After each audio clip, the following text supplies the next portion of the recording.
Guys நம்ம ரீசெண்டாக GT மைக்ரோடெக்கில் new service ஒன்று பார்த்துருக்கோம். இன்னும் சர்வீஸ் பார்த்தோன்னா இதில் ஐஃபோன் 13ல் பவர் ஸ்ட்ரிப் வந்து கட் ஆகிருக்குன்னு சொல்லி பவர் ஸ்ட்ரிப்பில் பவர் பட்டன் ஒர்க் ஆகலான்னு சொல்லியிருந்தாங்க. நெக்ஸ்ட்டு வந்து பார்த்தோன்னா பேக் டோர் சேஞ்ச் பண்ண சொல்லியிருக்காங்க.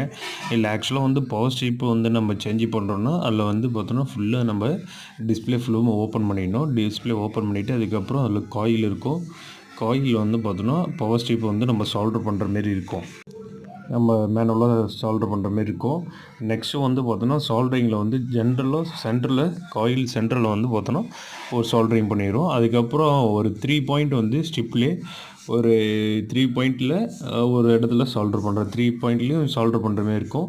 டெம்பரேச்சர் வந்து பார்த்தோன்னா ஒரு 290 வச்சுருங்க சால்டரிங் ஸ்டேஷனில். நெக்ஸ்ட்டு வந்து நம்ம ஃப்ளெக்ஸ் யூஸ் பண்ணுங்க. அதுக்கப்புறம் லெட் யூஸ் பண்ணிக்கோங்க. நெக்ஸ்ட்டு நம்ம எல்லாமே முடிச்சுட்டு நம்ம அதை காயிலில் செட் பண்ணிக்கிறோம்.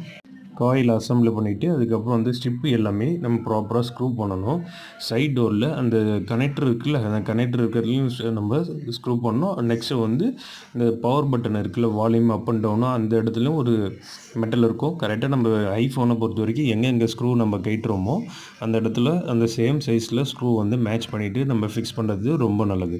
ஏன்னா சப்போஸ் வந்து நம்ம லென்த்தியான இருக்கிற ஸ்க்ரூ வந்து நம்ம பண்ணிட்டோன்னா என்ன இஷ்யூ வரும்னா, இப்போ லென்த்தி ஸ்க்ரூ சப்போஸ் நம்ம வந்து ஸ்க்ரூ ஃபிக்ஸ் பண்ணோம் என்ன இஷ்யூ வரும் பார்த்தோன்னா, மொபைலில் சப்போஸ் பாடி அவுட் ஆஃபில் வந்து ஸ்க்ரூ வந்து வெளியே வரத்துக்கு வாய்ப்பு இருக்குது, இல்லைனா பல்ச் ஆகிறதுக்கு வாய்ப்பு இருக்குது. சப்போஸ் போர்ட்லேயும் அந்த சைஸ் ஆஃப் த ஸ்க்ரூ வந்து நம்ம ஸ்க்ரூ பண்ணுறது நல்லது. சப்போஸ் போர்டில் வந்து லென்த்தி ஸ்க்ரூ போட்டோன்னா என்ன ஆகும்னா, போர்டு வந்து பல்ச் ஆகிடும். பல்ச் ஆகிட்டு இருக்கிற லேயரில் என்ன ப்ராப்ளம், காம்பனண்ட்டில் டிப் ஆகிடும்.